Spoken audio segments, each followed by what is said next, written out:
Hello friends, welcome to my channel engineering and research.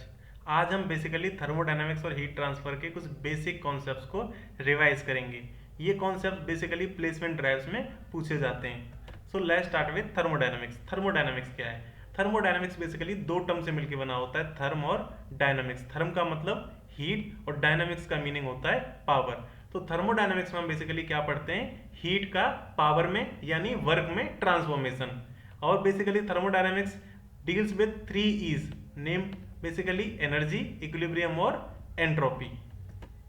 Applications of thermodynamics, जितने भी हमारे natural processes होते हैं वो थर्मोडायनामिक्स के प्रिंसिपल्स पे काम करते हैं। बट अगर हम बात करें basically automotive engines, turbines, compressor या फिर refrigeration system, air conditioning system, heating devices, ये सारे के सारे थर्मोडायनामिक्स के प्रिंसिपल्स पे काम करते हैं। Principles of thermodynamics, basically thermodynamics चार एक्सियम्स पे काम करता है। एक्सियम्स क्या होते हैं? ऐसे सिद्धांत जिनको किसी प्रूफ की जरूरत नहीं होती, वो खुद से ही प्रूव्ड होते हैं। तो बेसिकली थर्मोडायनामिक्स के चार बेसिक प्रिंसिपल्स हैं: zeroth law, first law, second law और थर्ड लॉ। तो let's start with zeroth law.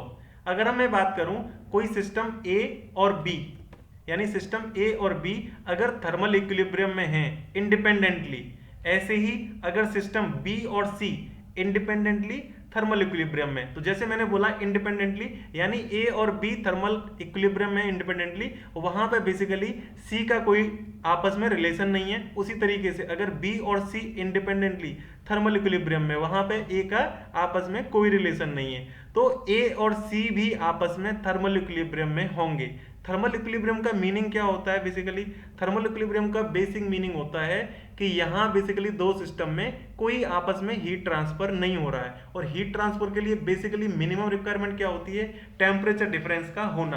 अगर टेम्परेचर डिफरेंस नहीं होगा तो हीट ट्रांसफर बेसिकली नहीं होगा। तो ए और बी में अगर मुझे हीट ट्रांसफर बंद करना है तो मुझे ए और बी का टेम्परेचर सेम रखना होगा। तो अगर मैं कहूं ए और बी आपस में थर्मल इक्विलिब्रियम में है, तो इसका मतलब क्या होगा? ए और बी का आपस का टेम्परेचर सेम होना चाहिए। इसी तरीके से अगर बी और सी थर्मल इक्विलिब्रियम में है तो बी और सी का टेम्परेचर सेम होना चाहिए।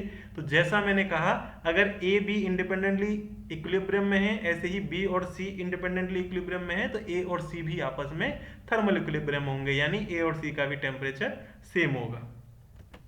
इसके बाद आते हैं फर्स्ट लॉ ऑफ थर्मोडायनामिक्स पे। फर्स्ट लॉ बेसिकली बात करता है हमारा एनर्जी कंजर्वेशन की। Energy can not be created और destroyed but can only be transferred from one form to another. अगर मैं बात करूं थर्मोडायनामिक्स के लिए, तो अगर मैं बात करता हूं सिस्टम और सराउंडिंग, उन दोनों का जो समेशन होता है एनर्जी का, वो हमेशा कांस्टेंट रहेगा। अगर सिस्टम की एनर्जी में कुछ चेंज हो रहा है, यानी सिस्टम की इनिशियल एनर्जी यू आई है और अगर फाइनल एनर्जी यू एफ है, तो उतना ही इक्वल एंड अपोजिट चेंज होगा सराउंडिंग की एनर्जी में। तो सराउंडिंग की एनर्जी में बेसिकली Q वहां से निकल रहा है और W सराउंडिंग की एनर्जी में ऐड हो रहा है। तो बेसिकली सिस्टम की एनर्जी चेंज कितनी हुई? U final minus U initial. ये किसके बराबर होगा? Equal and opposite change in the energy of surrounding. और सराउंडिंग की एनर्जी में क्या चेंज आया? W ऐड हुआ और Q सब्ट्रैक्ट हुआ। तो यानी W माइनस Q ये चेंज आया सराउंडिंग की एनर्जी में, और UF माइनस UI ये चेंज आया मेरा सिस्टम की एनर्जी में। तो ये दोनों आपस में क्या होंगे? इक्वल एंड अपोजिट होंगे बेसिकली। इसीलिए इसको मैं अगर सिंप्लीफाई करता हूं तो मुझे मैथमेटिकल रिलेशन मिलता है Q equal to delta U plus W। तो ये होता है हमारा basically first law of thermodynamics. अब बात करते हैं सेकेंड लॉ ऑफ थर्मोडायनामिक्स का। तो ये बेसिकली बात करता है conversion of low grade energy into high grade energy. तो लो ग्रेड एनर्जी क्या होता है? बेसिकली जो हीट होती है हमारी वो लो ग्रेड एनर्जी होती है, और जो वर्क होता है वो हमारा हाई ग्रेड एनर्जी होता है। तो सेकेंड लॉ कहता है कि लो ग्रेड एनर्जी को हम हाई ग्रेड एनर्जी में पूरी तरह से नहीं कर सकते, कम से कम कुछ ना कुछ तो लॉसेस होंगे ही। तो यानी complete conversion of heat into work is not possible, there must be some losses. So यहां पे लॉसेस का होना जरूरी है। Then third law of thermodynamics. Third law of thermodynamics बात करता है बेसिकली एब्सोल्यूट जीरो टेम्परेचर की। एब्सोल्यूट जीरो टेम्परेचर यानी जीरो केल्विन। तो बेसिकली थर्ड लॉ कहता है कि जीरो केल्विन को अचीव करना पॉसिबल नहीं है। तो बेसिकली अगर हमको टेम्परेचर रिड्यूस करना है तो हमको क्या करना पड़ेगा? जैसे मैंने माना मुझे ये जो T2 टेम्परेचर है, यहाँ पे मुझे एब्सोल्यूट जीरो टेम्परेचर यानी जीरो केल्विन अचीव करना है, तो मैं यहाँ से मुझे बेसिकली हीट निकालनी पड़ेगी और बेसिकली कहीं ना कहीं मुझे हीट को रिलीज करना पड़ेगा। तो बेसिकली हीट को निकालने के लिए हम क्या यूज करते हैं, रेफ्रिजरेशन डिवाइस यूज करते हैं या एयर कंडीशनिंग डिवाइस यूज करते हैं, तो उसका कोफिशिएंट ऑफ परफॉर्मेंस होता है Q2, यानी जितनी हीट निकल रही है अपॉन नेट वर्क डन, यानी जितना मैंने वर्क परफॉर्म किया उस हीट को निकालने के लिए। तो इसका जो कोफिशिएंट ऑफ परफॉर्मेंस हो जाएगा यहाँ पे T2 अगर मैंने जीरो माना, यानी मुझे इस सिस्टम को जीरो पे रिड्यूस करना था, जीरो केल्विन पे, तो इसका कोफिशिएंट ऑफ परफॉर्मेंस क्या हो जाएगा, जीरो हो जाएगा। इसका मतलब क्या हुआ कि ये डिवाइस परफॉर्म ही नहीं कर रहा है, और जब कोई डिवाइस परफॉर्म नहीं कर रहा तो वो कैसे हीट को निकाल सकता है। तो यहाँ से पॉसिबल ही नहीं है कि मैं किसी सिस्टम को जीरो केल्विन पे रिड्यूस कर पाऊं। देन अब हम बात करते हैं perpetual motion machine. Basically perpetual motion machine का मीनिंग क्या होता है, सपनों की मशीन, ऐसी मशीन बेसिकली जो रियल में एग्जिस्ट नहीं करती। तो जैसे हमने पढ़ा फर्स्ट लॉ ऑफ थर्मोडायनामिक्स, वो क्या करता था, बात करता था बेसिकली कंजर्वेशन ऑफ एनर्जी का। अब यहाँ पे हम बात करते हैं PMM1 का, यानी एक ऐसी मशीन जो बिना किसी इनपुट के हमेशा पावर आउटपुट देता रहे। क्या ये पॉसिबल है, यानी एक ऐसा मशीन जो बिना किसी हीट इनपुट के हमेशा पावर आउटपुट देता रहे, क्या ये सच में पॉसिबल है, तो बिल्कुल पॉसिबल नहीं है। ऐसा क्यों, अगर मैं बात करता हूँ Q equal to delta U plus W की, तो यहाँ बेसिकली अगर मैंने बोला कि हीट इनपुट जीरो है यानी Q हमारा जीरो है, तो basically delta U plus W ये क्या हो जाएगा, जीरो के बराबर होगा। तो यानी जो मेरा वर्क आउटपुट होगा that will be equal to change in internal energy. इसका मतलब अगर कुछ वर्क परफॉर्म हो रहा है तो उसकी इंटरनल एनर्जी लगातार कम होती रहेगी और एक टाइम ऐसा आएगा जब एनर्जी खत्म हो जाएगी, यानी ये डिवाइस काम करना बंद कर देगा। तो ये पॉसिबल ही नहीं है कि बिना किसी हीट इनपुट के कोई भी डिवाइस लगातार पावर आउटपुट दे सके। देन बात करते हैं हम perpetual motion machine of type 2। Basically ये एक ऐसा डिवाइस होता है जो बेसिकली एक सिंगल टेम्परेचर पे हीट एक्सचेंजर करके बेसिकली कुछ वर्क प्रोड्यूस करेगा, यानी एक हीट इंजन जो केवल एक थर्मल रिजर्वायर यानी एक सिंगल टेम्परेचर पे हीट लेके उसको वर्क में कन्वर्ट करेगा। तो अल्टीमेटली यहाँ हो क्या रहा है, यहाँ बेसिकली हो रहा है कि पूरा का पूरा हीट वर्क में कन्वर्ट हो रहा है। तो हम जैसा पढ़े थे सेकंड लॉ में, complete conversion of low grade energy into high grade energy is not possible, यानी ये दूसरा एक सपनों का मशीन जो बेसिकली पूरा हीट को वर्क में कन्वर्ट करे, पर ऐसा पॉसिबल नहीं होता, इसलिए इसको हम सपनों की मशीन बोलते हैं, ये रियल में एग्जिस्ट नहीं करती। अब बात करते हैं हम PMM3।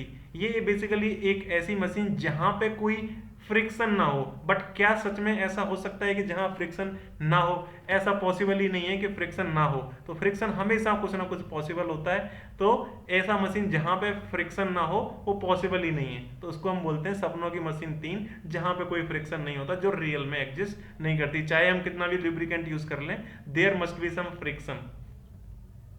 अब उसके बाद कुछ बेसिक इंपॉर्टेंट पॉइंट्स की बात करते हैं, यानी वॉल्यूम हम सब लोग जानते हैं। अगर मैं बात करता हूँ स्पेसिफिक वॉल्यूम, स्पेसिफिक वॉल्यूम क्या होता है, वॉल्यूम पर यूनिट मास। ऐसे ही बात करता हूँ heat capacity. Heat capacity basically क्या होता है, अगर मुझे किसी बॉडी का 1 डिग्री टेम्परेचर राइज करना है, ठीक है, किसी 1 kg कोई मेरा सब्सटेंस है उसका मुझे 1 डिग्री से टेम्परेचर राइज करना है, तो जितना मुझे हीट देना पड़ेगा वो क्या होगा, उसका हीट कैपेसिटी होगा।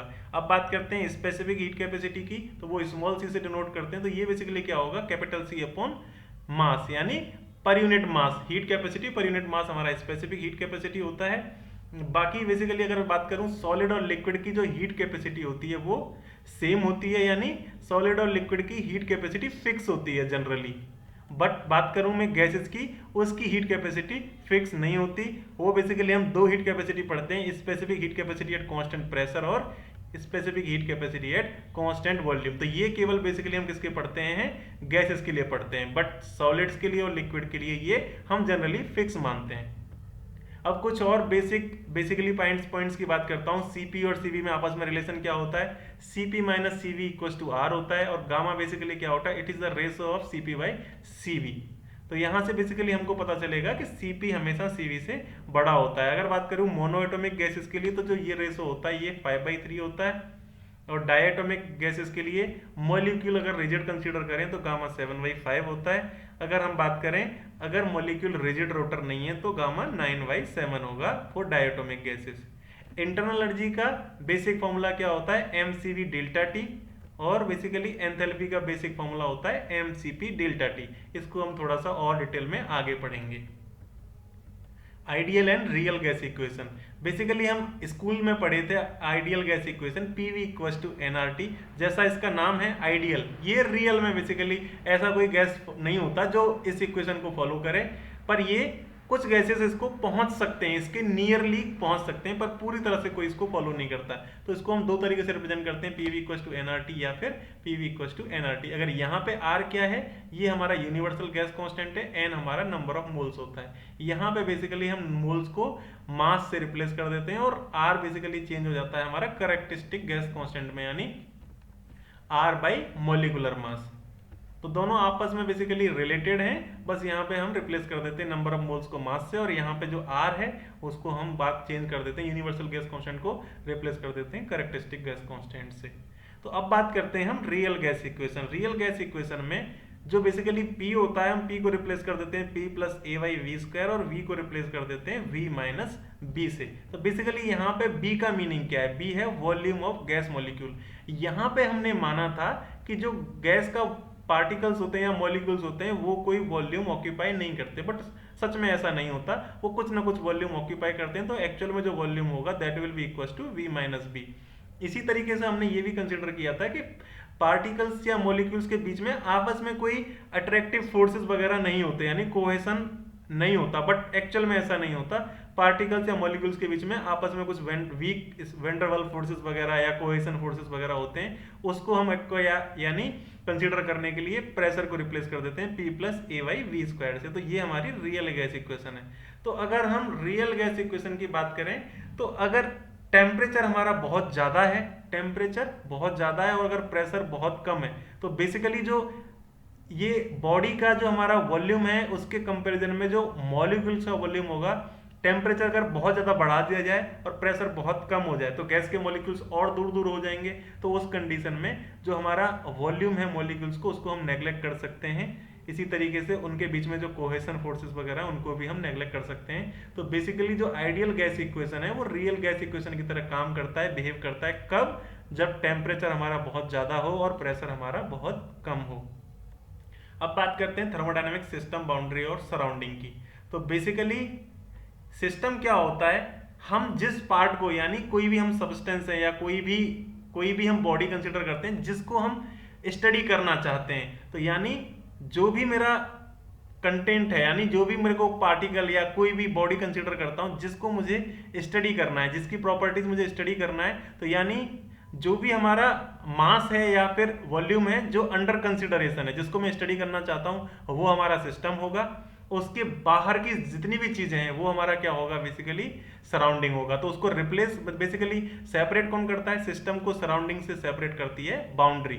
यानी सिस्टम क्या है, जो भी चीजें अंडर कंसिडरेशन है, यानी जिसको हम स्टडी कर रहे हैं वो सिस्टम, उसको सेपरेट करता है बाउंड्री, और जो उसके सिस्टम के बाहर की जितनी भी चीजें हैं वो क्या होगा, हमारा सराउंडिंग।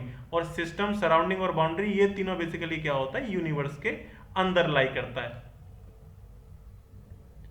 तो अब बात करते हैं, जैसे मैंने बताया थर्मोडायनेमिक सिस्टम, तो यहाँ पे बेसिकली क्या होगा, defined as a definite quantity of matter और region in space upon which attention is focused in the analysis of problem, यानी जिसको हमने स्टडी करने के लिए कंसिडर किया है वो हमारा सिस्टम होता है। सराउंडिंग, सिस्टम के बाहर की जितनी भी चीजें होती हैं वो सराउंडिंग में आती हैं। और बाउंड्री क्या होता है, सिस्टम और सराउंडिंग को सेपरेट करता है। बाउंड्री बेसिकली दो तरीके का हो सकता है, एक इमेजिनरी बाउंड्री या फिर रियल बाउंड्री। तो यहाँ पे बेसिकली इधर तीन साइड से तुम देखोगे ये रियल बाउंड्री है, पर ऊपर यहाँ पे मास, और बेसिकली जैसे यहाँ पे वेपर्स बाहर निकल रहे हैं तो मास ट्रांसफर हो रहा है, हीट ट्रांसफर हो रहा है। तो यहाँ पे बेसिकली कोई बाउंड्री नहीं है, पर ये जो बाउंड्री है बेसिकली डॉटेड रीजन दिख रहा है तुमको, ये इमेजिनरी बाउंड्री। तो बाउंड्री दो तरीके का हो सकता है, रियल या फिर इमेजिनरी बाउंड्री।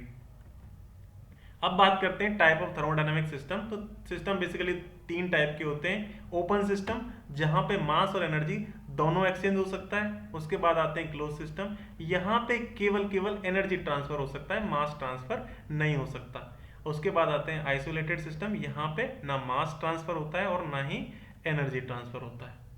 अब बात करते हैं intrinsic and extrinsic properties. Intrinsic properties को हम इंटेंसिव भी बोलते हैं, और उसी तरीके से एक्सट्रिंसिक को एक्सटेंसिव प्रॉपर्टीज भी बोलते हैं। तो बेसिकली ऐसी प्रॉपर्टीज जो एक्सटेंशन यानी साइज पे डिपेंड करती हैं, वो एक्सट्रिंसिक प्रॉपर्टी होती हैं। जो सिस्टम के साइज पे डिपेंड नहीं करती वो इंटेंसिव यानी इंट्रिंसिक प्रॉपर्टी होती हैं। तो जैसे मैंने माना ये कोई मेरा सिस्टम है, इसको मैं क्या करता हूँ पार्ट्स में डिवाइड कर देता हूँ इसके, यानी मैंने 4 पार्ट डिवाइड कर दिए। तो क्या इसका अलग अलग पार्ट्स का प्रेशर, टेम्परेचर, डेंसिटी चेंज होगा? यानी इसके पार्ट्स करने के बाद भी क्या इसकी प्रेशर, टेम्परेचर और डेंसिटी में चेंज आएगा उन चारों पार्ट्स के? नहीं। यानी प्रेशर, टेम्परेचर, डेंसिटी ऐसी चीजें हैं जो साइज पे डिपेंड नहीं करती। इसको चाहे मैं 10 पार्ट में डिवाइड कर लूं, उसकी डेंसिटी में चेंज नहीं आएगा, ना प्रेशर में, टेम्परेचर में चेंज नहीं आएगा। तो ऐसी चीजें जो सिस्टम को पार्ट्स में डिवाइड करने पे चेंज ना हो वो हमारी इंटेंसिव प्रॉपर्टीज हैं। बट ऐसी चीजें जो डिवाइड करने पे कम या ज्यादा हो सके उसको हम एक्सटेंसिव प्रॉपर्टी बोलते हैं, यानी जो साइज पर डिपेंड करे वो एक्सटेंसिव प्रॉपर्टी।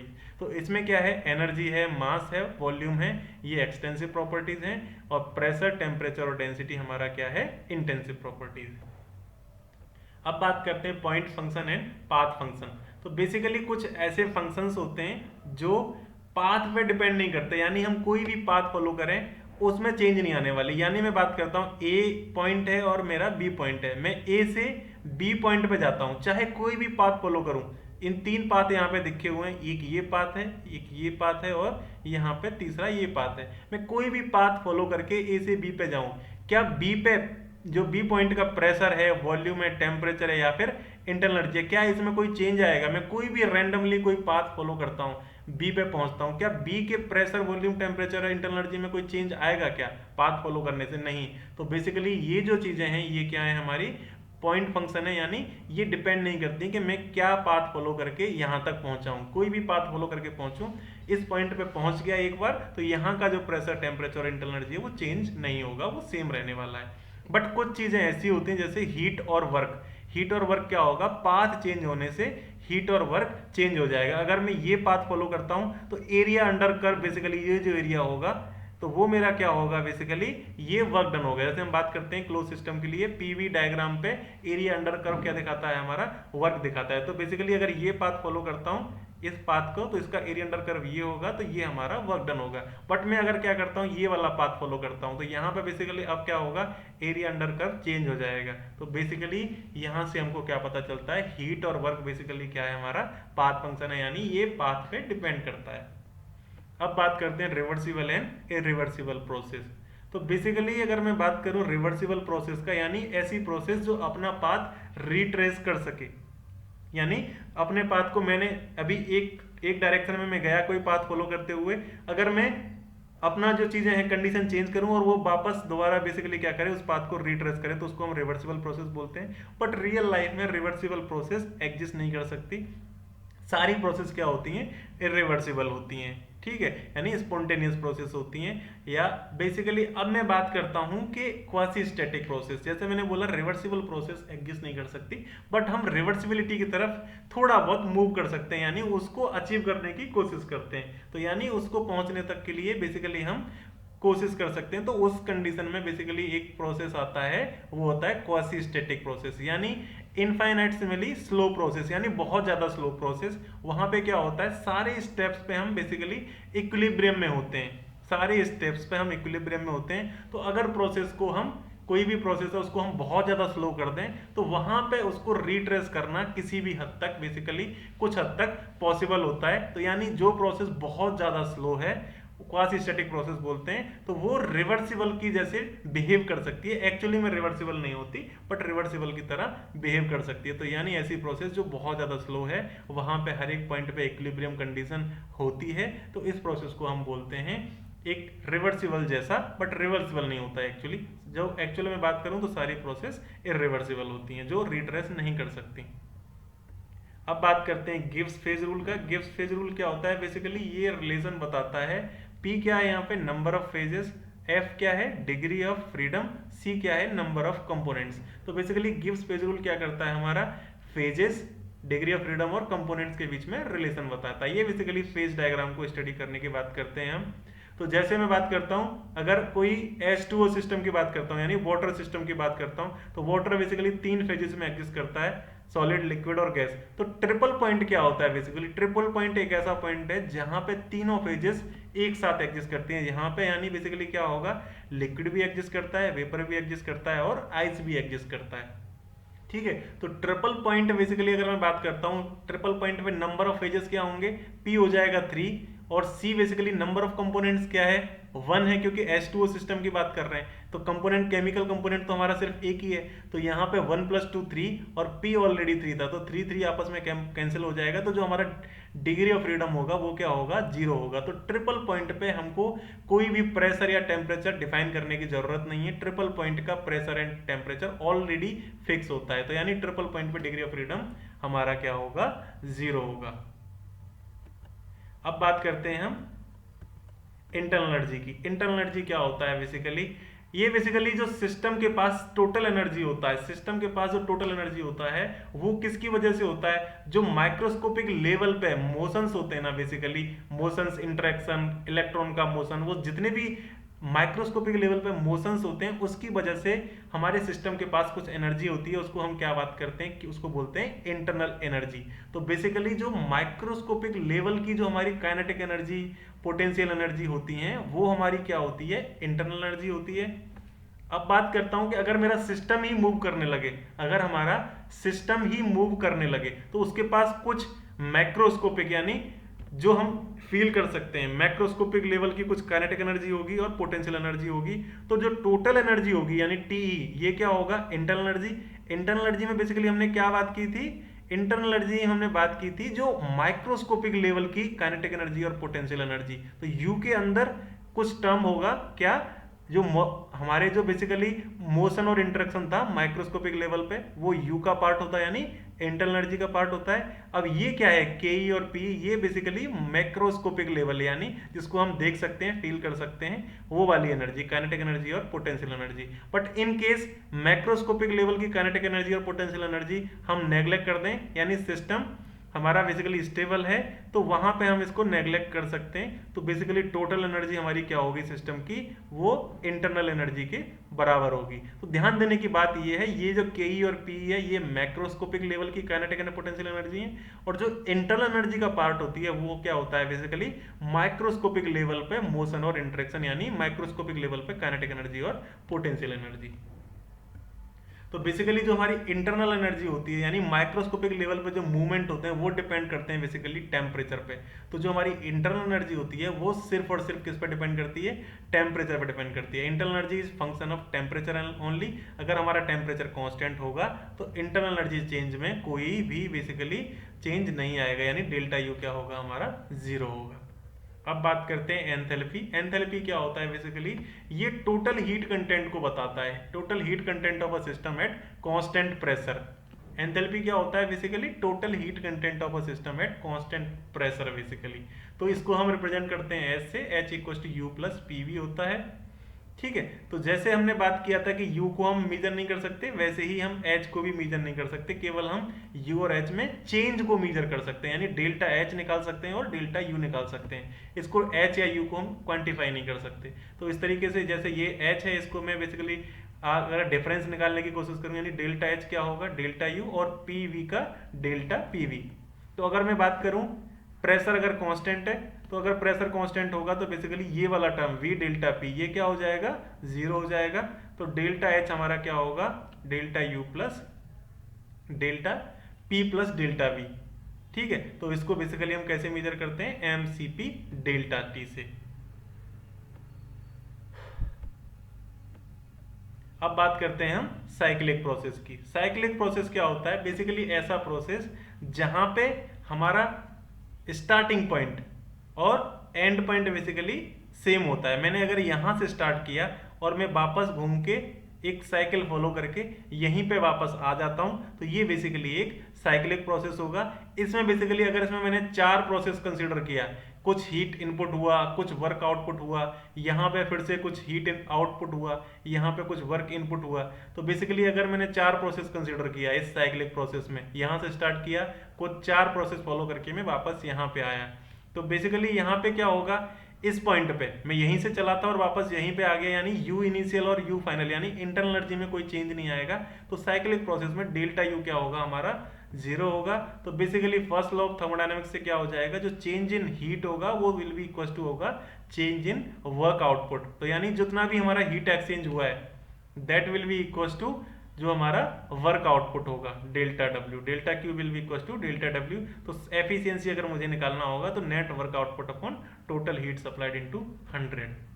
अब बात करते हैं हम आइसोथर्मल प्रोसेस की। आइसोथर्मल प्रोसेस बेसिकली ऐसा प्रोसेस होता है जहां पे टेम्परेचर कांस्टेंट होता है। तो जैसे हमने पढ़ा PV इक्वल्स टू MRT, तो यहाँ पे अगर टेम्परेचर कांस्टेंट हो गया, R क्या है हमारा, गैस कांस्टेंट है जो ऑलरेडी कांस्टेंट है। अगर हम मास कांस्टेंट कंसीडर करें किसी सिस्टम का, क्योंकि हमने जो सिस्टम कंसीडर किया उसका मास कांस्टेंट हुआ, तो इस केस में क्या हो जाएगा, ये सारा टर्म क्या हो जाएगा हमारा, कांस्टेंट हो जाएगा। तो PV इक्वल्स टू कांस्टेंट।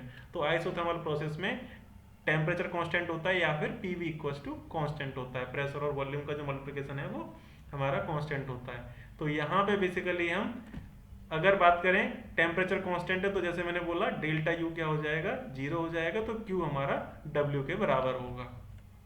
तो इसका हम वर्क डन निकाल सकते हैं इंटीग्रेट करके। तो जो आएगा हमारा MRT ln VF/V इनिशियल। अब बात करते हैं एडियाबैटिक प्रोसेस की।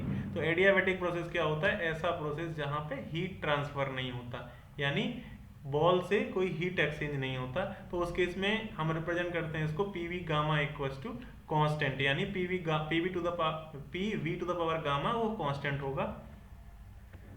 तो इस प्रोसेस में जैसा हमने बोला Q अगर डेल्टा Q 0 है तो फर्स्ट लॉ ऑफ थर्मोडायनामिक्स से डेल्टा U क्या हो जाएगा हमारा -W के बराबर होगा, और इसमें हम वर्क डन कैलकुलेट कर सकते हैं। तो वो कुछ इस तरीके का देखिएगा, PF VF minus P initial V initial upon 1 minus gamma. अब बात करते हैं हम आइसोबारिक प्रोसेस का। तो आइसोबारिक प्रोसेस क्या होता है, ऐसा प्रोसेस जहां पे प्रेशर कांस्टेंट होता है, यानी P कांस्टेंट है। तो वो PV डायग्राम पे कुछ ऐसा दिखेगा, और एरिया अंडर कर्व क्या होता है PV डायग्राम पे, वर्क डन को शो करता है। तो इस तरीके से हम क्लोज प्रोसेस के लिए वर्क डन निकाल सकते हैं, that will be equals to W equals to P VF minus VI। अब बात करते हैं आइसोकोरिक प्रोसेस का। तो आइसोकोरिक प्रोसेस में हम क्या कहते हैं, वॉल्यूम कांस्टेंट होता है। तो यानी अगर वॉल्यूम कांस्टेंट है तो चेंज इन वॉल्यूम क्या हो जाएगा, 0 हो जाएगा। तो यानी वो एक लाइन शो करेगा, और क्या इस लाइन के अंडर कोई एरिया आ रहा है, तो यहाँ पे एरिया क्या होगा, 0 होगा, यानी वर्क डन हमारा 0 होगा। तो इसलिए डेल्टा क्यू हमारा डेल्टा यू के बराबर हो जाएगा। अब बात करते हैं work done in reversible and irreversible close process. तो जैसे हम बात कर रहे थे रिवर्सिबल प्रोसेस का, तो रिवर्सिबल प्रोसेस हमने स्टार्टिंग में ही बात किया था। तो रिवर्सिबल प्रोसेस को क्या होता है, उसको हम रिट्रेस कर सकते हैं, यानी हमारा सिस्टम हमेशा सराउंडिंग के साथ इक्विलिब्रियम में होगा। तो जब सिस्टम और सराउंडिंग आपस में इक्विलिब्रियम में है, यानी उसमें कोई प्रेशर डिफरेंस नहीं होगा सिस्टम का, यानी इंटरनल प्रेशर और एक्सटर्नल प्रेशर क्या होगा, सेम होने वाला है। तो यानी जो भी हमारे प्रेशर होंगे P external equal to P internal, वो P के बराबर होगा। तो उस केस में हमारे पास कोई कंफ्यूजन नहीं रहता, तो हम डायरेक्टली वर्क डन निकाल सकते हैं W equal to P delta V, क्योंकि यहाँ पे प्रेशर आउटसाइड और इनसाइड सेम है, तो कोई भी प्रेशर यूज करो फर्क नहीं पड़ता। बट अगर हम बात करें इरिवर्सिबल प्रोसेस का, तो इरिवर्सिबल प्रोसेस में थोड़ा सा दिक्कत होता है या कंफ्यूजन आने लगता है। तो वहां पे बेसिकली क्या होता है, सिस्टम का अंदर का प्रेशर जो होता है P इंटरनल, वो P एक्सटर्नल के बराबर नहीं होता, यानी एक्सटर्नल प्रेशर कुछ अलग होता है और इंटरनल प्रेशर कुछ अलग होता है। तो यहाँ पे बेसिकली जो हमारा वर्क डन होता है वो क्या होगा, work done will be P external into delta V। तो बेसिकली क्या होता है वर्क डन, वर्क हमेशा किसी अपोजिंग फोर्स के हम अगेंस्ट करते हैं। बेसिकली कोई अपोजिंग फोर्स है तो हम उसके अगेंस्ट कुछ वर्क डन करते हैं, तो हमेशा क्या करेंगे, अपोजिंग फोर्स यूज करते हैं, यानी एक्सटर्नल प्रेशर यूज करेंगे P external into delta V। तो इस तरीके से अगर मैं बात करूं फ्री एक्सपेंशन का, तो अगर मैं कंसीडर करता हूं एक पिस्टन सिलेंडर अरेंजमेंट कंसीडर करता हूं, तो मैं बात करता हूं कि अगर उस सिलेंडर के अंदर बेसिकली कुछ गैस भरा हुआ है जो हाई प्रेशर पे है, तो बेसिकली वो प्रेशर के बेसिकली जो गैस क्या करेगा, उस पिस्टन को बाहर की तरफ मूव कराने की कोशिश करेगा। अगर मैं कहूं कि बाहर कोई प्रेशर नहीं है, यानी बाहर का जो P एक्सटर्नल है, यानी बाहर का प्रेशर 0 है, तो बेसिकली क्या होगा, अपोजिंग फोर्स यहाँ पे 0 है और अंदर का प्रेशर कुछ है P internal, there is some pressure inside the, तो सिलेंडर है, तो यानी गैस का कुछ प्रेशर है, तो वो प्रेशर क्या करेगा, बेसिकली उस सिलेंडर को बेसिकली पिस्टन को बाहर की तरफ मूव कराएगा, पर बाहर का प्रेशर P एक्सटर्नल 0 है। तो क्या इसमें कोई वर्क डन होगा, जैसा मैंने कहा बाहर का कोई अपोजिंग फोर्स नहीं है, तो क्या करेगा, पिस्टन फ्रीली बाहर की तरफ मूव करता रहेगा, और उसको हम बोलते हैं फ्री एक्सपेंशन। और फ्री एक्सपेंशन में हमेशा जो वर्क डन होगा वो क्या होगा, 0 होगा, क्योंकि यहाँ पे P एक्सटर्नल 0 है, तो 0 इंटू डेल्टा V क्या हो जाएगा हमारा, 0 हो जाएगा। अब बात करते हैं ओपन सिस्टम वर्क और बेसिकली क्लोज सिस्टम वर्क की। तो अभी तक हम क्लोज सिस्टम वर्क की बात कर रहे थे, तो वो क्या होता था हमारा पीडीवी होता था, इंटीग्रल पीडीवी। तो हम ओपन सिस्टम वर्क को हमेशा बेसिकली अगर एरिया अंडर कर्व की बात करें तो हम एरिया कहाँ पे लेते हैं, वॉल्यूम एक्सिस के ऊपर लेते हैं। यानी ये जो हमारा एरिया अंडर कर्व होता है इसको हम बात करते हैं क्लोज सिस्टम वर्क के बराबर। ये जो एरिया होता है वो होता है क्लोज सिस्टम वर्क के बराबर। मैं बात कर रहा हूँ ओपन सिस्टम वर्क का, तो ओपन सिस्टम वर्क में हम वॉल्यूम एक्सिस पे नहीं लेते बेसिकली एरिया, हम कहाँ लेते हैं, प्रेशर एक्सिस पे एरिया कंसीडर करते हैं। तो यानी बेसिकली ओपन सिस्टम का वर्क क्या होगा, ये वाला एरिया बेसिकली, यानी प्रेशर एक्सिस पे जो एरिया होगा वो हमारा ओपन सिस्टम वर्क होता है। That will be equal to minus VDP, यानी इंटीग्रल वीडीपी। अब यहाँ पे जैसे कुछ इंपॉर्टेंट मैं बात करता हूँ कुछ रूल्स वगैरह की। तो जैसे हमने बोला W और Q यानी हीट और वर्क क्या होता है, हमारा पाथ फंक्शन होता है। तो ये बेसिकली इनएग्जैक्ट डिफरेंशियल होता है। इनएग्जैक्ट डिफरेंशियल उसको हम कैसे रिप्रेजेंट करते हैं, बार से रिप्रेजेंट करते हैं बेसिकली। तो Q के यहाँ पे इसको DQ नहीं लिख सकते सिंपली हम, क्योंकि ये पाथ पे डिपेंड करता है, तो इसको हम डिफरेंशिएट या इंटीग्रेट नहीं कर सकते। इसको हम हमेशा कैसे रिप्रेजेंट करेंगे, बार से रिप्रेजेंट करेंगे। तो यानी Q2 माइनस Q1 का मीनिंग नहीं होता कि कितना वर्क डन हुआ बेसिकली, ये वो बेसिकली इन स्टार्टिंग कहाँ से किए या फाइनल हमारा क्या पॉइंट था उस पर डिपेंड नहीं करता। बेसिकली जो पाथ फॉलो किया उस पर डिपेंड करता है हमारा वर्क और हीट ट्रांसफर। इसीलिए हम इसको इनएग्जैक्ट डिफरेंशियल बोलते हैं और इसको हमेशा बार से रिप्रेजेंट करते हैं। अब बात करते हैं steady flow energy equation. Steady flow energy basically क्या करते हैं, फर्स्ट लो हम बात कर रहे थे अभी तक क्लोज सिस्टम के लिए, बट अगर हमारा सिस्टम ओपन है यानी उसमें कुछ मास ट्रांसफर भी हो रहा है और हीट ट्रांसफर भी हो रहा है, तो वहां पे हम यूज करते हैं basically steady flow energy equation. Steady का मतलब क्या होता है, प्रॉपर्टीज टाइम के साथ चेंज नहीं होती। तो यहाँ बेसिकली हम क्या बात करते हैं, एनर्जी जितनी अंदर आ रही है, अगर मैं बात करता हूँ जैसे रेड कलर से मैंने डॉटेड लाइन शो कर रखा है, ये हमारा कंट्रोल वॉल्यूम है। तो हम ये क्या है, हम इस पार्ट को बोलते हैं सिस्टम, क्योंकि ये इसको मैंने कंसिडर किया है स्टडी करने के लिए। तो यहाँ पे कुछ मास आ रहा है और यहाँ से सेम मास वापस जा रहा है। तो बेसिकली जितनी एनर्जी एंटर कर रही है वो एनर्जी सारी की सारी लीव करेगी। तो यहाँ पे अगर मैं कंजर्वेशन ऑफ एनर्जी लगाऊं तो इस तरीके से बेसिकली ये इनिशियल जो एनर्जी है that will be equal to the final energy. तो इसको हम बोलते हैं basically steady flow energy equation. अब इसके कुछ बेसिक एप्लीकेशंस होते हैं। नोजल, तो नोजल क्या होता है, बेसिकली एक ऐसा डिवाइस जो बेसिकली क्या करता है, हमारा प्रेशर एनर्जी को काइनेटिक एनर्जी में कन्वर्ट करता है। ये नोजल क्या करता है, बेसिकली प्रेशर एनर्जी को काइनेटिक एनर्जी में कन्वर्ट करता है। तो यहाँ पे बेसिकली हम यूज करें अगर स्टेडी फ्लो एनर्जी इक्वेशन का, तो यहाँ से हमको क्या पता चलेगा, बेसिकली जो वेलोसिटी है वो निकाल सकते हैं। Velocity v2 will be equal to under root 2 h1 minus h2। h क्या है यहाँ पे, स्पेसिफिक एंथैल्पी है। तो ये हम फॉर्मूलाज को यूज करके वेलोसिटी निकाल सकते हैं कि यहाँ से आउटलेट जेट की वेलोसिटी क्या होगी। तो बेसिकली क्या करते हैं हम, यहाँ पे वेलोसिटी, इनलेट वेलोसिटी कम होगी, यहाँ पे बेसिकली क्या किया, काइनेटिक एनर्जी बढ़ा देते हैं हम। प्रेशर एनर्जी को यूज करके बेसिकली काइनेटिक एनर्जी में कन्वर्ट करने का काम आती है। तो यहाँ बेसिकली वेलोसिटी बढ़ा देते हैं। तो ये बेसिकली गाड़ियों को साफ करने के लिए ये सब चीजें हम यूज करते हैं, नोजल वगैरह यूज करते हैं। तो प्रेशर जेट वगैरह, तो वहां पे बेसिकली हमको हाई वेलोसिटी की जरूरत रहती है। तो ये डिवाइस कहाँ काम आती है, प्रेशर एनर्जी को काइनेटिक एनर्जी में कन्वर्ट करने के काम आती है। और ये किस पे काम करती है, स्टेडी फ्लो एनर्जी इक्वेशन यानी फर्स्ट लॉ पे, ओपन सिस्टम के लिए। अब बात करते हैं नेक्स्ट टरबाइन। टरबाइन क्या करती है, बेसिकली ये फ्लूइड की जो कुछ एनर्जी होती है उसको कन्वर्ट करती है हमारी यूजफुल वर्क में। तो यानी फ्लूइड के पास जो एनर्जी होती है, ये डिवाइस टरबाइन का काम क्या होता है, ये हमको वर्क आउटपुट देता है। बेसिकली फ्लूइड की एनर्जी को कन्वर्ट करता है वर्क के फॉर्म में, यूजफुल वर्क के फॉर्म में। तो यहाँ पे बेसिकली हम क्या कंसिडर करते हैं कि कोई हीट ट्रांसफर नहीं होता, कुछ मास एंटर किया और कुछ मास यहाँ से बाहर निकला, यानी इसके अंदर कुछ एक्यूमुलेट नहीं हो रहा है, जितना अंदर आया मास उतना मास बाहर गया। तो यहाँ से बेसिकली अगर फिर से हम स्टेडी फ्लो एनर्जी इक्वेशन को अप्लाई करें और काइनेटिक एनर्जी, पोटेंशियल एनर्जी को अगर नेग्लिजिबल कंसीडर करें, तो जो जितना भी वर्क आउटपुट होगा W, that will be equal to change in enthalpy के बराबर होगा। यानी जितनी एंथैल्पी यहाँ इनलेट पे थी या माइनस आउटलेट पे जितनी एंथैल्पी यानी S2, यानी इसकी जो एनर्जी कंटेंट है इनलेट पे, एनर्जी कंटेंट है आउटलेट पे, इन दोनों का डिफरेंस बेसिकली क्या होगा हमारा, that will be equal to the useful work.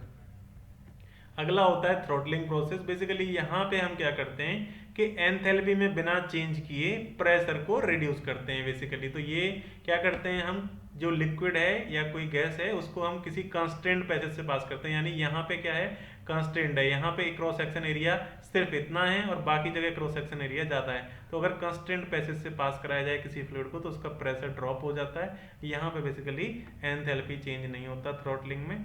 तो बेसिकली अगर स्टेडी फ्लो एनर्जी का हम अप्लाई करें तो यहाँ से हमको एंथैल्पी 1 H1 = H2 होगा, यहाँ पे सिर्फ प्रेशर ड्रॉप होता है। अब बात करते हैं thermal energy reservoir. Thermal energy reservoir क्या होता है, एक बेसिकली ऐसा बॉडी जिसका हीट कैपेसिटी क्या है, इनफाइनाइट है। थर्मल एनर्जी रिजर्वोयर क्या है, एक ऐसा बॉडी जिसका हीट कैपेसिटी इनफाइनाइट है, यानी इससे कुछ हीट लें या इसमें कुछ हीट ऐड करें उससे इसके टेम्परेचर पे कोई फर्क नहीं पड़ता। ठीक है, तो जैसे बेसिकली क्या हो जाएगा, अगर हीट कैपेसिटी C हमारा इनफाइनाइट है तो हमारा डेल्टा T क्या हो जाएगा, 0 हो जाएगा, यानी इस बॉडी के टेम्परेचर में कोई चेंज नहीं आएगा कुछ हीट ऐड करने से या कुछ हीट रिमूव करने से। अब बात करते हैं हम, जैसे हमने स्टार्टिंग में बात की थी कि सेकंड लॉ ऑफ थर्मोडायनामिक्स क्या बात करता है, conversion of low grade energy into high grade energy. वो पूरी तरह से हम नहीं कर सकते, कुछ ना कुछ लॉसेस होते हैं। तो अब उसके बेसिकली कुछ और बेसिकली स्टेटमेंट्स हैं। तो केल्विन प्लैंक ने स्टेटमेंट दिया था। तो बेसिकली क्या होता है, it is impossible for a heat engine to produce net work in a complete cycle if it exchange heat only with bodies at single fix temperature. यानी ये पॉसिबल ही नहीं है कि केवल एक रिजर्वोयर यानी एक थर्मल रिजर्वोयर जो हाई टेम्परेचर पे है वहां से मैंने कुछ हीट लिया और उसको पूरी तरह से वर्क में कन्वर्ट कर दिया, ये पॉसिबल ही नहीं है। कुछ ना कुछ लॉसेस हमेशा होंगे, यानी एक सिंक का होना जरूरी है, यानी एक लो टेम्परेचर रिजर्वोयर का होना जरूरी है। तो जनरली ये T2 बेसिकली हमारा क्या होता है, सराउंडिंग होता है, इसको हम रिजर्वोयर की तरह यूज करते हैं सराउंडिंग को। तो T1 T2 ये होगा बेसिकली, तो यानी कुछ लॉसेस होंगे सिंक में।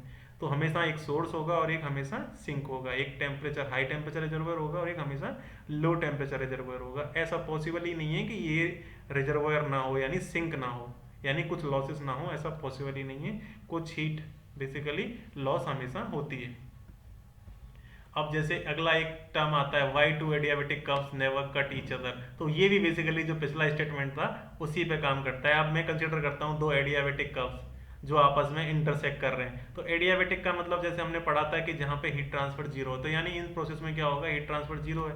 अब इसको मैं कनेक्ट कर देता हूँ एक आइसोथर्मल प्रोसेस से। आइसोथर्मल प्रोसेस यानी टेम्परेचर कांस्टेंट है। टेम्परेचर कांस्टेंट पे बेसिकली हमने क्या किया, आइसोथर्मल प्रोसेस में बेसिकली हमने कुछ हीट एडिशन किया। यहाँ पे हमने क्या किया, कुछ हीट एडिशन। तो यानी मैंने एक सिंगल टेम्परेचर पे मैंने कुछ हीट ऐड किया।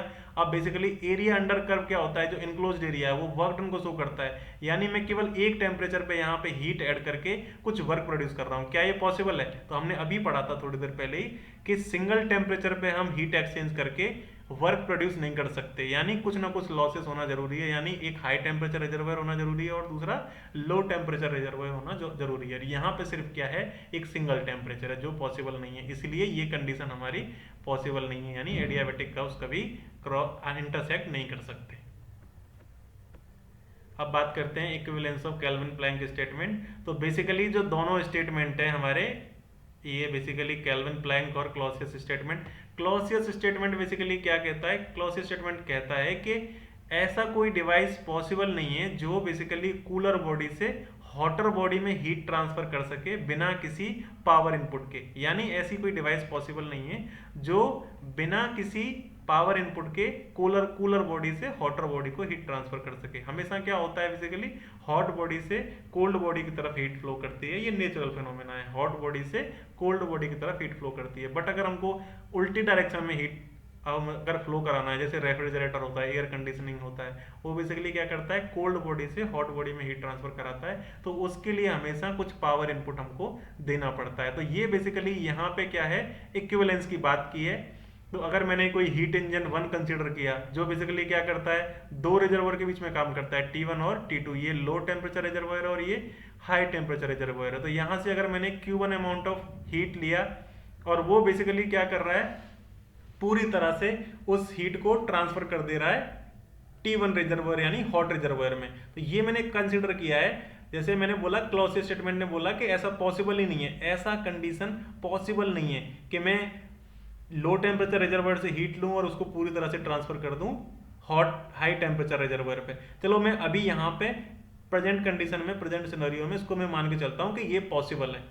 अगर ये पॉसिबल है तो अब मैं यहाँ पे क्या करता हूँ, एक हीट इंजन 2 कंसीडर करता हूँ, जो बेसिकली क्या करता है, यहाँ से Q1 अमाउंट ऑफ हीट लेता है, कुछ वर्क प्रोड्यूस करता है और कुछ हीट क्या करता है यहाँ पे वापस कर देता है। यानी Q1 अमाउंट ऑफ हीट यहाँ से T1 पे से लिया इसने, कुछ वर्क प्रोड्यूस किया और कुछ हीट क्या है यहाँ पे इसने रिलीज कर दिया। तो अब यहाँ पे तुम देखोगे अल्टीमेटली यहाँ पे Q1 amount of heat add हो रहा है और यहाँ पे Q1 अमाउंट ऑफ हीट यहाँ से निकल रहा है। तो अल्टीमेटली क्या इस रिजर्वायर में कोई अल्टीमेटली कोई हीट एडिशन या हीट निकल रहा है यहाँ से, तो अल्टीमेटली यहाँ पे कुछ ना ऐड हो रहा है ना निकल रहा है, क्योंकि यहाँ पे Q1 Q2 ये Q1 आपस में कैंसिल हो जाएगा, तो यहाँ पे कोई हीट इंटरेक्शन नहीं है। तो अब अल्टीमेटली ये हीट इंजन क्या कर रहा है, कुछ वर्क प्रोड्यूस कर रहा है, और वर्क प्रोड्यूस कितना हो रहा है, Q1 माइनस Q2 कुछ वर्क प्रोड्यूस कर रहा है। अब मैं बात करता हूँ इस रिजर्वायर का, इससे Q1 निकला और Q2 ऐड हो गया, तो अल्टीमेटली इससे कितना निकला, इससे Q1 minus Q2 amount of heat निकला। तो अल्टीमेटली यहाँ पे क्या हो रहा है, एक सिंगल टेम्परेचर पे मैं हीट एक्सचेंज करके कुछ वर्क प्रोड्यूस कर रहा हूँ। क्या ये सही है, क्योंकि ये पॉसिबल नहीं है। अभी हमने केल्विन प्लैंक स्टेटमेंट में यही पढ़ा था ना कि सिंगल टेम्परेचर पे हम हीट एक्सचेंज करके कभी वर्क प्रोड्यूस नहीं कर सकते। तो अगर मैं इस स्टेटमेंट को सही मानता हूं तो मेरा केल्विन प्लैंक स्टेटमेंट रॉन्ग हो जाता है। इसका मतलब क्लॉसियस स्टेटमेंट और केल्विन प्लैंक स्टेटमेंट आपस में रिलेटेड हैं, वो बेसिकली एक ही बात को दो अलग अलग तरीके से कहने की कोशिश करते हैं। तो यानी क्लॉसियस स्टेटमेंट और केल्विन प्लैंक स्टेटमेंट आपस में रिलेटेड है। अब बात करते हैं हीट इंजन का। हीट इंजन बेसिकली क्या होता है, एक ऐसा डिवाइस जो बेसिकली हीट का यूज करके वर्क को प्रोड्यूस करने के काम आता है। यानी कुछ हीट लेता है, उसको वर्क प्रोड्यूस करता है, और कुछ यहाँ पे लॉसेस होते हैं, Q2 अमाउंट ऑफ कुछ लॉसेस होते हैं। तो हीट इंजन बेसिकली क्या है, device that produce net work in thermodynamic cycle by extracting heat from a heat source. Heat source से कुछ हीट लेता है और कुछ वर्क प्रोड्यूस करता है। अब बात करते हैं हम एफिशिएंसी। तो एफिशिएंसी क्या होगा, हमेशा work output upon heat input. अगर ये रिवर्सिबल प्रोसेस है तो इसको हम Q को T से रिप्लेस कर सकते हैं, यानी T1 minus T2 upon T1।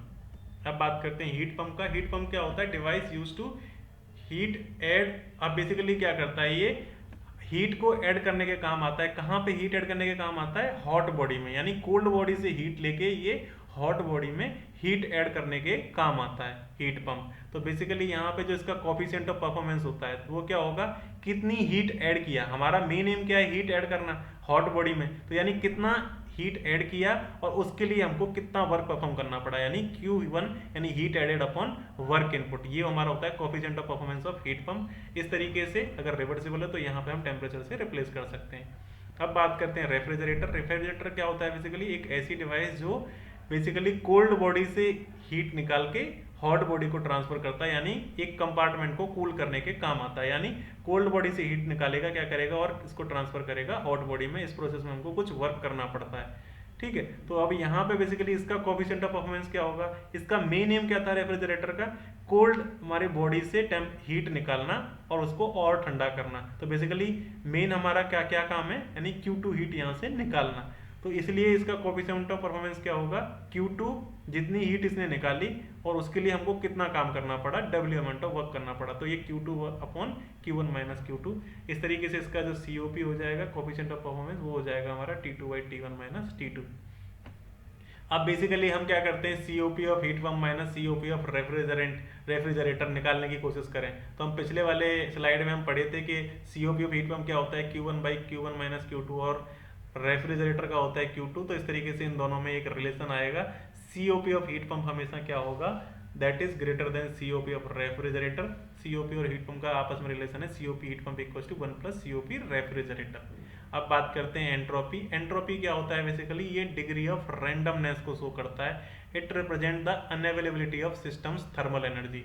अब जैसे हमने बात की थी कि अगर कोई रिजर्वायर है T1, वहां से मैं कुछ हीट लेता हूं, उससे कुछ वर्क प्रोड्यूस करता हूं, पर पूरी तरह से मैं क्या करता हूं, वर्क में कन्वर्ट नहीं कर पाता हीट को। कुछ ना कुछ उसमें हमेशा क्या होते हैं, लॉसेस हो जाते हैं। तो एंट्रोपी क्या करता है, इस लॉसेस को क्वांटिफाई करने का काम करता है। एंट्रोपी को हमने क्यों इंट्रोड्यूस किया, एंट्रोपी को इसलिए इंट्रोड्यूस किया था बेसिकली जो हमारे लॉसेस हैं उसको क्वांटिफाई करने के लिए। तो यहाँ पे बेसिकली जो हमारा डेल्टा एस है, यानी एंट्रोपी चेंज है, that is equal to Q2 upon T2। तो यहाँ से बेसिकली जितना भी हीट ऐड हो रहा है, ये मेरा क्या है, सिंक है। यहाँ पे अगर Q2 amount of heat add हुआ, इसका टेम्परेचर T2 है, तो हमारा एंट्रोपी चेंज क्या होगा, Q2 बाई T2 होगा। तो इसको मैं अगर अरेंज करने की कोशिश करूं तो यहाँ से जो हीट लॉस है यानी Q2 है, वो क्या हो जाएगा, T2 इंटू डेल्टा एस। तो बेसिकली यहाँ से हम हीट लॉस को एंट्रोपी के टर्म में यानी एंट्रोपी के चेंज में क्वांटिफाई करते हैं, यानी कितना लॉस होगा हमारा बेसिकली हीट का वर्क में ट्रांसफॉर्मेशन करें तो अभी यहाँ पे क्लॉसियस थ्योरम बेसिकली ये क्या काम करता है, ये बताता है रिवर्सिबल प्रोसेस, इरिवर्सिबल प्रोसेस और इम्पॉसिबल प्रोसेस को। अगर integral cyclic integral of D Q by T basically क्या है, ये एंट्रोपी को रिप्रेजेंट करता है। तो बेसिकली इसका साइक्लिक इंटीग्रल अगर 0 के बराबर है तो प्रोसेस क्या होगा, रिवर्सिबल होगा। अगर साइक्लिक इंटीग्रल हमारा लेस देन 0 है तो ये बेसिकली इम्पॉसिबल है, ऐसा पॉसिबल ही नहीं है। और अगर D Q by T basically यहाँ पे D Q by T basically क्या है, अगर साइक्लिक इंटीग्रल 0 के बराबर है तो ये रिवर्सिबल होगा। अगर cyclic integral d Q by T less than 0 है तो ये बेसिकली क्या होता है, इरिवर्सिबल प्रोसेस है। और basically D Q by T अगर ग्रेटर देन 0 है तो ये बेसिकली क्या होता है, हमारा इम्पॉसिबल प्रोसेस है। ऐसा हमारा कभी पॉसिबल नहीं होता, डी क्यू बाई टी का साइक्लिक इंटीग्रल 0 के बराबर मतलब बड़ा नहीं हो सकता। तो अल्टीमेटली इसका कहने का मतलब ये है कि हमारा बेसिकली जो यूनिवर्स का अनसर्टेनिटी है या रैंडमनेस है वो हमेशा बढ़ता जा रहा है, एंट्रोपी ऑफ यूनिवर्स हमेशा बढ़ता जा रहा है बेसिकली। तो अब बात करते हैं change in entropy of system. जो एंट्रोपी सिस्टम का होता है बेसिकली, अभी जैसे हमने इक्वेशन पढ़ी थी यहाँ पे बेसिकली ये हम पढ़े थे, तो बेसिकली ये रिवर्सिबल है, जो एग्जिस्ट नहीं करता। तो हमारी जो रियल लाइफ की प्रोसेस होती हैं वो क्या होती हैं, डी क्यू बाई टी होगा लेस देन और इक्वल टू 0, इसके बराबर होगा बेसिकली। तो इसको मैं क्या करता हूँ, ये जो हमारा रिलेशन है लेस देन 0, इसको अगर मैं रिप्रेजेंट करने की कोशिश करूं तो इसको हम क्या कर सकते हैं, चेंज इन एंट्रोपी को D Q by T plus S generated, यानी ये क्या है बेसिकली जो जनरेट होती है, एंट्रोपी जनरेट होती है यानी रैंडमनेस जनरेट होती है। तो किसी भी प्रोसेस में क्या होता है, तो जो हमारी इनइक्वालिटी थी यानी इनइक्वालिटी, ये लेस देन वाला सिंबल, इसको मैंने क्या किया, इक्वल टू 0 बनाने के लिए यहाँ पे मैंने कुछ ऐड किया, और जो ऐड किया मैंने वो है यहाँ पे एंट्रोपी जनरेटेड। तो यानी अगर S2 माइनस S1 की बात करूँ तो that will be equal to integral d Q by T plus S generated, यानी कुछ ना कुछ एंट्रोपी जनरेट होती है। तो बेसिकली जो एंट्रोपी जनरेशन होता है वो पाथ फंक्शन होता है, वो पाथ पे डिपेंड करता है बेसिकली, इसीलिए हम इसको क्या बोलते हैं, इरिवर्सिबल प्रोसेस, यानी ये पाथ पे डिपेंड करेगा, यानी रिवर्स इसको नहीं कर सकते, रिट्रेस नहीं कर सकते। तो अगर रिवर्सिबल प्रोसेस है तो एंट्रोपी जनरेशन हमारा क्या होगा, 0 होगा, और S2 माइनस S1 क्या हो जाएगा, डी क्यू बाई टी के बराबर हो जाएगा।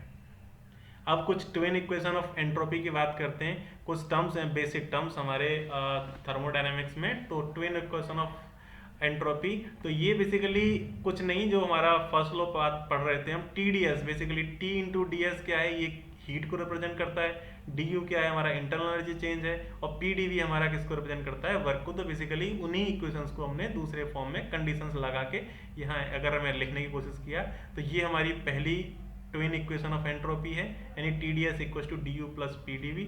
अगर मैं यहाँ पे U को रिप्लेस करता हूँ H से यानी एंथैल्पी से, तो U क्या होता है और H का रिलेशन क्या होता है, H equal to U plus PV होता है। तो इसको मैं यहाँ पे अप्लाई करने की कोशिश करूँ तो यहाँ से हमारी second twin equation of entropy आती है, that is TdS equal to DH minus VdP। तो ये आपस में बेसिकली रिलेटेड है, ये स्टेप्स करके हम इसको अचीव कर सकते हैं सेकंड को। और ये बेसिकली कुछ नया नहीं है, जो हम पढ़ चुके हैं ऑलरेडी, उसी से रिलेटेड है। अब उसके बाद करते हैं slope of constant volume and constant pressure line. तो बेसिकली TS कर्व पे यानी टेम्परेचर एंट्रोपी कर्व पे हमेशा जो स्लोप होगा हमारा आइसोकोरिक लाइन यानी कांस्टेंट वॉल्यूम लाइन का स्लोप हमेशा ज्यादा होगा आइसोबारिक लाइन से। तो ये हमको कहाँ से पता चलता है, ये पता चलता है हमारा ट्विन इक्वेशन ऑफ एंट्रोपी से। बेसिकली अगर इस इक्वेशन को हम यहाँ पे फॉर कांस्टेंट वॉल्यूम प्रोसेस क्या हो जाएगा, तो अगर dV 0 हो जाएगा तो TdS इक्वल टू du होगा, तो यहाँ से dt by ds constant volume T by CV हो जाएगा स्लोप। इसी तरीके से अगर हम बात करें कांस्टेंट प्रेशर का, तो dt by ds constant pressure क्या हो जाएगा, T बाई Cp हो जाएगा। और हम जानते हैं Cp हमेशा Cv से बड़ा होता है, इसलिए slope of constant volume line हमेशा ज्यादा होगा कांस्टेंट प्रेशर लाइन से। अब बात करते हैं अवेलेबल एनर्जी और अनअवेलेबल एनर्जी। तो जैसा अभी तक हमने पढ़ा कि हीट को पूरी तरह से वर्क में कन्वर्ट नहीं कर सकते किसी भी तरीके से। तो बेसिकली यहाँ से कुछ मैंने heat Q1 amount of heat लिया, उसको मैं कुछ वर्क में प्रोड्यूस कर सकता हूँ, कुछ वर्क प्रोड्यूस होगा, उसके अलावा कुछ हमेशा लॉसेस होंगे। तो उसका कुछ पार्ट क्या होगा, हीट का अवेलेबल एनर्जी होगा और कुछ पार्ट क्या होगा, अनअवेलेबल एनर्जी। तो Q1 का Q1 माइनस Q2 वो अवेलेबल एनर्जी होगा और Q2 जो पार्ट है बेसिकली जो सिंक में चला जाता है वो अनअवेलेबल एनर्जी होता है। ठीक है, तो बेसिकली Q इक्वल टू क्या होता है, Q1 इंटू हमारा ये N क्या है, बेसिकली इफेक्ट एफिशिएंसी है। तो ये बेसिकली हमारा W हम निकाल सकते हैं Q1 इंटू एफिशिएंसी से। एफिशिएंसी को हम पहले पढ़ चुके हैं, बेसिकली क्या होता था 1 माइनस TL बाई TH होता था। तो W equal to Q1 1 minus TL TH। इस तरीके से हम मैक्सिमम जो हमारा वर्क आउटपुट होगा, जो मैक्सिमम वर्क आउटपुट कब होगा, जब ये TL क्या होगा हमारा जो सराउंडिंग टेम्परेचर के बराबर यानी T0 होगा, तभी हमको मैक्सिमम वर्क आउटपुट मिलेगा। क्योंकि हमारे लिए फीजिबल यही होता है कि सराउंडिंग टेम्परेचर हम मिनिमम टेम्परेचर की तरह कंसीडर करें, यानी लो टेम्परेचर हमारा जो लो टेम्परेचर बॉडी है या रिजर्वोयर है उसको हम क्या कंसीडर करते हैं, हमेशा सराउंडिंग को कंसीडर करते हैं। तो ये हमारे लिए फीजिबल क्या होता है, T0। तो ये हमारा मैक्सिमम वर्क आउटपुट हो सकता है। तो यहाँ से बेसिकली मैक्सिमम वर्क आउटपुट क्या हो जाएगा, इसको Q1 को मैं अंदर मल्टीप्लाई करता हूँ Q1 और इसको Q1 को फिर से यहाँ पे मल्टीप्लाई करता हूँ, तो बेसिकली अल्टीमेटली क्या आएगा ये Q1 into T0 by TH। तो ये बेसिकली क्या होगा, T0 इंटू डेल्टा एस, क्योंकि Q बाई TH क्या हो जाएगा हमारा, डेल्टा एस हो जाएगा। हम यही पढ़े थे ना, एंट्रोपी चेंज क्या होता था, हीट ट्रांसफर अपॉन टेम्परेचर। तो बेसिकली जो Q1 हीट हो रहा है वो ऐड कहाँ पे हो रहा है, बेसिकली TH पे हो रहा है, टेम्परेचर पे। तो heat added Q1 upon TH, तो Q बाई TH अल्टीमेटली क्या हो जाएगा मेरा, डेल्टा एस हो जाएगा। तो बेसिकली एंट्रोपी चेंज क्या है यहाँ पे, डेल्टा एस है। तो Q minus T0 into delta S. तो मैक्सिमम वर्क आउटपुट क्या होगा हमारा, Q1 minus T0 into delta S. तो ये T0 इंटू डेल्टा एस क्या है हमारा, अनअवेलेबल एनर्जी है। और बेसिकली अवेलेबल एनर्जी क्या है हमारा, बेसिकली वर्क मैक्सिमम यानी Q1 माइनस Q2 के बराबर। तो बेसिकली वर्क मैक्सिमम हमारा अवेलेबल एनर्जी और एक्सर्जी बोलते हैं इसको, और T0 into delta S unavailable energy और एनर्जी बोलते हैं। अब उसके बाद एक नया टर्म आता है हमारा अवेलेबिलिटी। अवेलेबल एनर्जी बेसिकली क्या बात करता है, conversion of low grade energy into high grade energy में बात करता है, यानी लो ग्रेड एनर्जी का कितना पोर्शन हम वर्क में कन्वर्ट कर सकते हैं, तो वो हमारा अवेलेबल एनर्जी। अब बात करते हैं अवेलेबिलिटी का, तो ये हमारा बात करता है बेसिकली रिवर्सिबिलिटी एंड एंट्रोपी के बारे में बात करता है। तो अवेलेबिलिटी क्या होता है, maximum useful work that is obtainable in process when system comes in equilibrium with surrounding। यानी जब हमारा सिस्टम सराउंडिंग के साथ इक्विलिब्रियम में आ जाता है तो उस प्रोसेस में हमको जितना मैक्सिमम यूजफुल वर्क ऑब्टेन करने को मिलता है वो हमारा अवेलेबिलिटी होता है। तो अवेलेबिलिटी हमारा क्या होगा, बेसिकली φ1 माइनस φ2 होता है। अब φ1 बेसिकली क्या होता है, फोर क्लोज सिस्टम, फाई का फॉर्मूला होता है U plus P0 V minus T0 delta S. ये बेसिकली तुमको कुछ सिमिलरिटीज दिख रही होंगी, जैसे हम बात कर रहे थे हम स्टेडी फ्लो एनर्जी इक्वेशन, तो ये आपस में बेसिकली टोटल एनर्जी कंटेंट की बात कर रहा है बेसिकली। तो ये इनिशियल स्टेज और फाइनल स्टेज, यानी हम सिस्टम बेसिकली क्या हो रहा है हमारा इक्विलिब्रियम में आ रहा है सराउंडिंग के, तो उसकी कुछ इनिशियल स्टेज थी और फाइनली वो सराउंडिंग के साथ मैच कर जाएगा। तो बेसिकली दोनों का जो डिफरेंस होगा वो हमारा अवेलेबिलिटी होता है एनर्जी कंटेंट, क्योंकि एनर्जी हम ना डिस्ट्रॉय कर सकते हैं ना क्रिएट कर सकते हैं, तो बेसिकली ट्रांसफॉर्म कर सकते हैं। तो अवेलेबिलिटी क्या होगा, φ1 माइनस φ2 होगा फॉर क्लोज सिस्टम इस तरीके से, और फॉर ओपन सिस्टम बेसिकली यहाँ पे P0 V minus T0 DZ की जगह क्या करते हैं, PV से रिप्लेस कर देते हैं ओपन सिस्टम के लिए।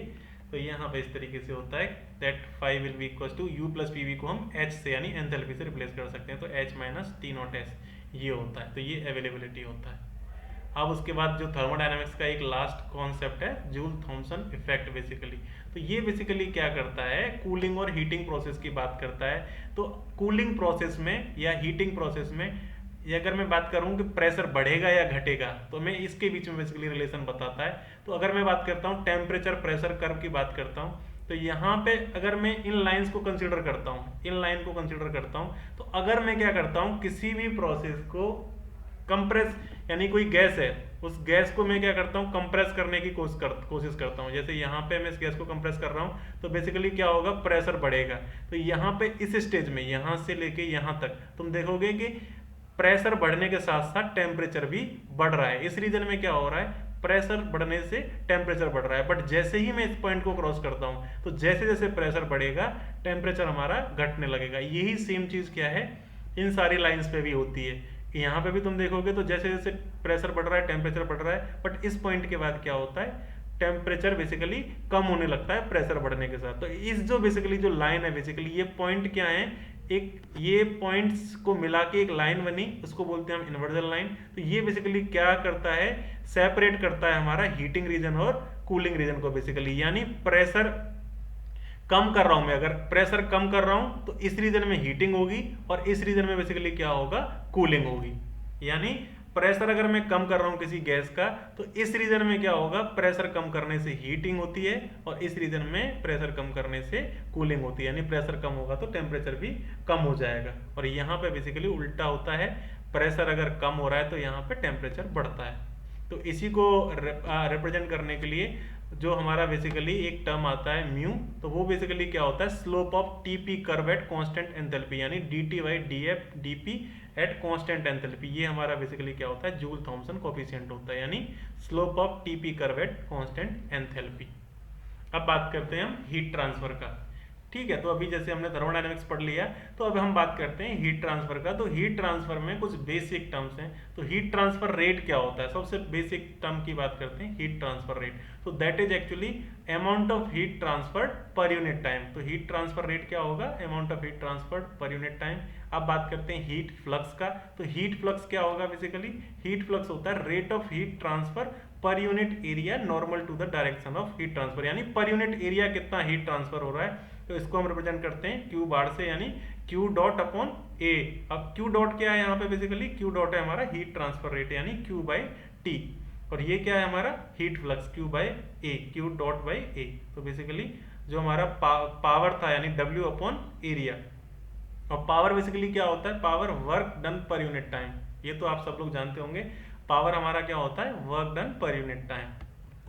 तो अब बात करते हैं हीट ट्रांसफर मैकेनिज्म की। तो बेसिकली हीट ट्रांसफर तीन तरीके से, बेसिकली तीन मैकेनिज्म है, कंडक्शन, कन्वेक्शन और रेडिएशन। बेसिकली अगर मैं एक्चुअल बात करूं तो बेसिकली ये आपस में सेपरेट नहीं होते। यानी कोई भी बॉडी है वो उसमें ऐसा नहीं होता है कि प्योरली कंडक्शन हो रहा होगा या कन्वेक्शन हो रहा होगा या रेडिएशन हो रहा होगा।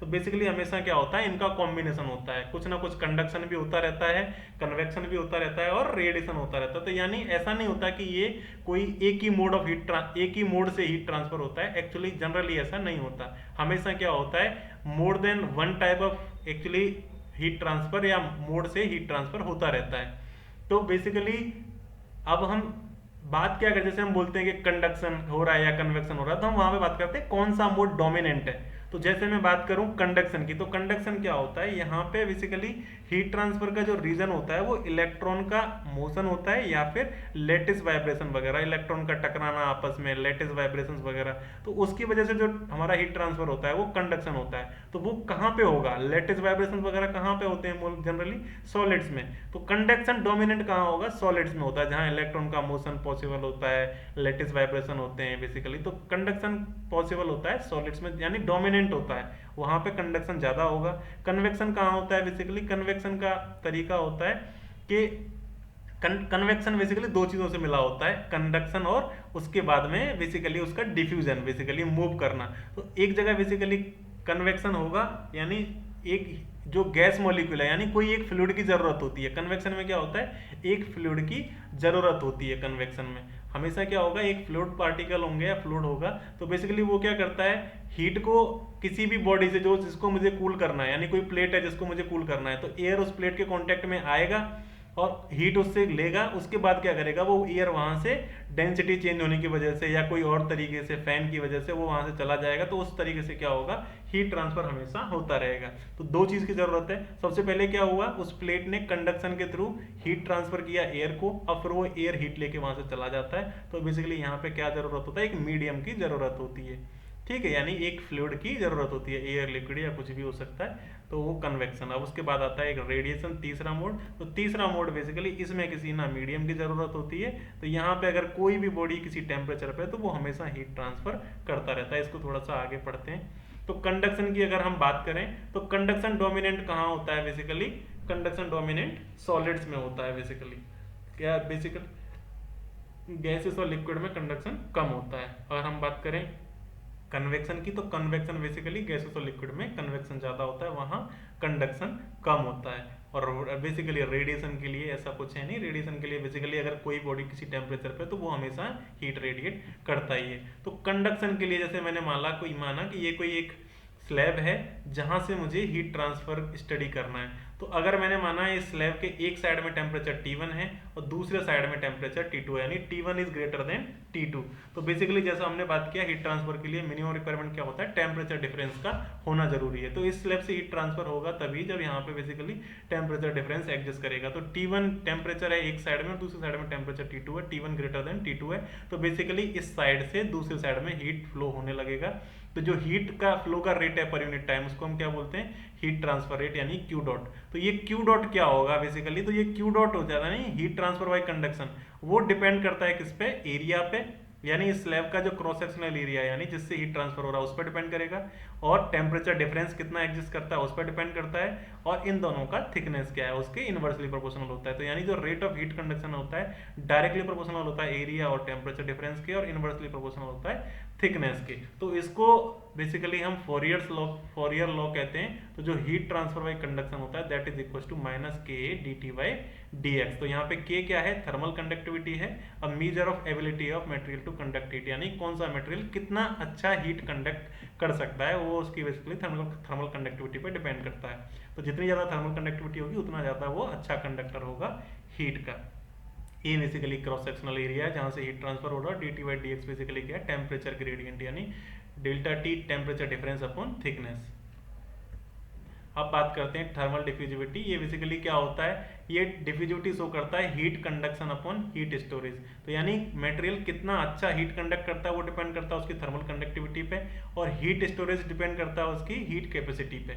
तो बेसिकली जो हमारा अल्फा होता है थर्मल डिफ्यूजिविटी, ये बेसिकली क्या होता है, represents how fast heat diffuses through a material, यानी कितना अच्छे से मटेरियल डिफ्यूज कर सकता है हीट को।